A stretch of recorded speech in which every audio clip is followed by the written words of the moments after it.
تفسیر ابن کثیر نے تابوت سکینہ اور جنگ طالوت و جالوت کی تفسیر کچھ یوں بیان کی ہے۔ آخری 3 آیات میں وقت کے نبی علیہ السلام فرما رہے ہیں کہ طالوت کی بادشاہت کی پہلی علامت بابرکت یہ ہوگی کہ کھویا ہوا تابوت سکینہ انہیں پھر مل جائے گا، جس میں وقار، عزت، جلالت اور رحمت ہے، جس میں اللہ کی نشانیاں ہیں جنہیں تم بخوبی جانتے ہو۔ بعض کا قول ہے کہ سکینہ ایک سونے کا تشت تھا جس میں انبیاء علیہ السلام کے دل دوئے جاتے تھے، جو حضرت موسیٰ علیہ السلام کو ملا تھا اور جس میں آپ نے توریت کی تختیاں رکھی تھیں۔ کسی نے کہا کہ اس کا منہ بھی تھا جیسے انسان کا منہ ہوتا ہے، اور روح بھی تھی، ہوا بھی تھی، اور 2 سر تھے، 2 پر تھے، اور دم بھی تھی۔ وہاب کہتے ہیں کہ مردہ بلی کا سر تھا۔ جب وہ تابوت میں بولتا تو انہیں نصرت کا یقین ہو جاتا اور لڑائی فتح ہو جاتی۔ یہ قول بھی ہے کہ یہ ایک روح تھی اللہ کی طرف سے۔ جب کبھی بنی اسرائیل میں کوئی اختلاف ہوتا یا کسی بات کی اطلاع نہ ہوتی، وہ کہہ دیا کرتی۔ حضرت موسیٰ علیہ السلام اور حضرت ہارون علیہ السلام کے ورثے کے باقی حصے سے مراد لکڑی اور تورات کی تختیاں ہیں، اون اور کچھ ان کے کپڑے اور جوتی۔ ابن عباس رضی اللہ تعالیٰ عنہ فرماتے ہیں کہ فرشتے آسمان و زمین کے درمیان اس تابوت کو اٹھائے ہوئے سب لوگوں کے سامنے لائے اور حضرت طالوت بادشاہ کے سامنے لا رکھا۔ اس تابوت کو ان کے ہاں دیکھ کر انہیں نبی کی نبوت اور طالوت کی بادشاہت کا یقین ہو گیا۔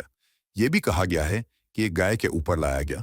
بعض کہتے ہیں کہ کفار نے جب یہودیوں پر غلبہ پایا تو تابوت سکینہ ان سے چھن گیا اور اریحہ میں لے گئے اور اپنے بڑے بت کے نیچے رکھ دیا۔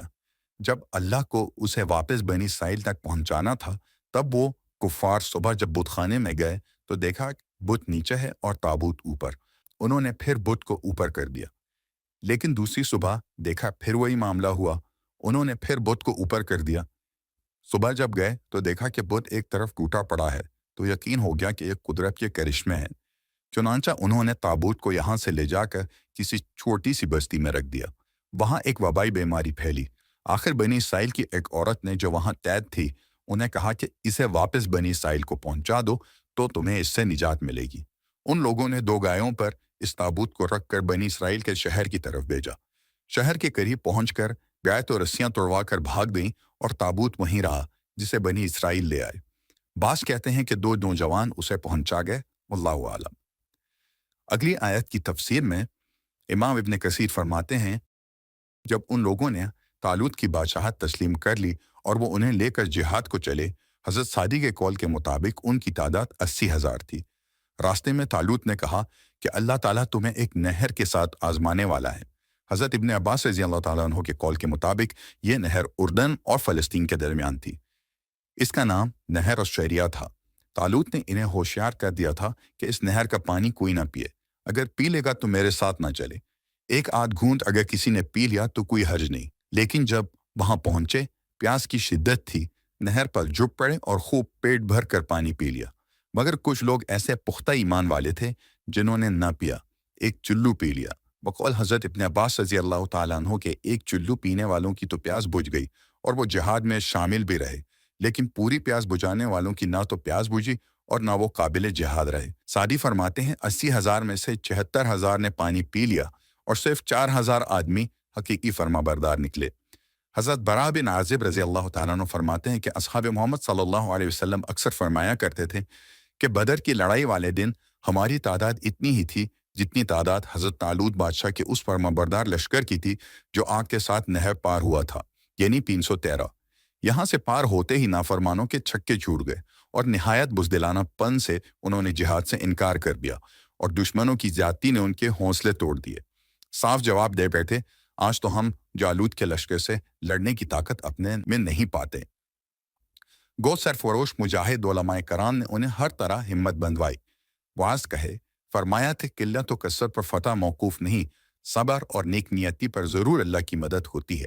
بارہا ایسا ہوا ہے کہ مٹھی بھر لوگوں نے بڑی بڑی جماعتوں کو نیچا دکھا دیا۔ تم صبر کرو، طبیعت میں استقلال و عزم رکھو، اللہ کے وعدوں پر نظریں رکھو، اس صبر کے بدلے اللہ تمہارا ساتھ دے گا، لیکن تاہم ان کے سر دل نہ گرمائے اور ان کی بزدلی دور نہ ہوئی۔ اس کے بعد کی آیت میں امام ابن کثیر فرماتے ہیں جس وقت مسلمانوں کی اس مختصر جماعت نے کفار کے بہت بڑے لشکر دیکھے تو جناب باری تعالیٰ میں گڑ گڑا کر دعائیں کرنی شروع کی کہ اے اللہ ہمیں صبر و ثبات کا پہاڑ بنا دے، لڑائی کے وقت ہمارے قدم جما دے، منہ موڑنے اور بھاگنے سے ہمیں بچا لے اور دشمنوں پر ہمیں غالب کر۔ چنانچہ ان کی عاجزانہ اور مخلصانہ دعائیں قبول ہوئیں۔ اللہ کی مدد نازل ہوئی اور یہ مٹھی بھر جماعت اس بڑے لشکر کو تہس نہس کر دیتی ہے۔ حضرت داؤد علیہ السلام کے ہاتھوں مخالفین کا سردار اور سرتاج جالوت مارا جاتا ہے۔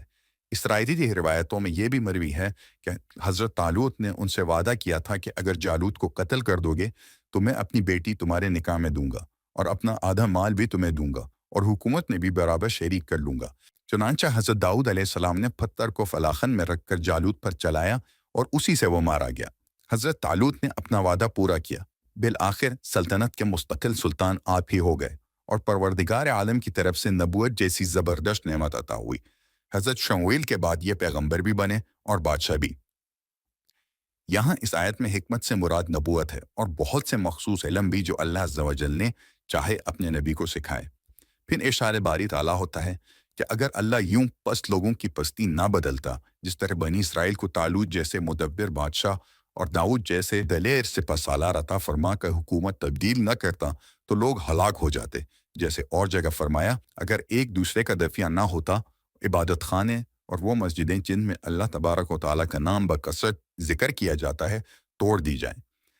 رسول صلی اللہ علیہ وسلم فرماتے ہیں ایک نیک بخت ایماندار کی وجہ سے اس کے آس پاس کے 100 گھرانوں سے اللہ تعالیٰ بلاؤں کو دور کر دیتا ہے۔ پھر راوی حدیث حضرت عبداللہ بن عمر رضی اللہ تعالیٰ عنہ نے اس آیت کی تلاوت فرمائی، لیکن اس حدیث کی سند ضعیف ہے۔ ابن جریر کی ایک اور غریب حدیث میں ہے کہ اللہ تعالیٰ ایک سچے مسلمان کی صلاحیت کی وجہ سے اس کی اولاد اور اس کے گھر والوں اور آس پاس کے گھرانوں کو سنوار دیتا ہے اور اس کی موجودگی تک وہ سب اللہ کی حفاظت میں رہتے ہیں۔ ابن مردودیہ کی ایک حدیث میں ہے کہ قیامت تک ہر زمانے میں 60 شخص تم میں ضرور ایسے رہیں گے جن کی وجہ سے تمہاری مدد کی جائے گی، تم پر بارشیں برسائی جائیں گی اور تمہیں روزی دی جائے گی۔ ابن مردودیہ کی دوسری حدیث میں ہے کہ میری امت میں 30 ابدال ہوں گے جن کی وجہ سے تم روزیاں دیے جاؤ گے، تم پر بارشیں برسائی جائیں گی اور تمہاری مدد کی جائے گی۔ پھر فرمایا کہ اللہ تعالیٰ کی یہ نعمت اور اس کا احسان ہے کہ وہ ایک کو دوسرے سے دفع کرتا ہے، وہی سچا حاکم ہے، اس کے تمام کام حکمت پر ہوتے ہیں، وہ اپنی دلیلیں اپنے بندوں پر واضح فرما رہا ہے، وہ تمام مخلوق پر فضل و کرم کرتا ہے۔ یہ واقعات اور تمام حق کی باتیں اے نبی ہماری سچی وحی تمہیں معلوم ہوئی، تم میرے سچے رسول ہو۔ میری ان باتوں کی اور خود آپ کی نبوت کی سچائی کا علم ان لوگوں کو بھی ہے جن کے ہاتھوں میں کتاب ہے۔ یہاں اللہ تعالیٰ نے زوردار تاکید پر الفاظ میں قسم کھا کر اپنے نبی کی نبوت کی تصدیق کی۔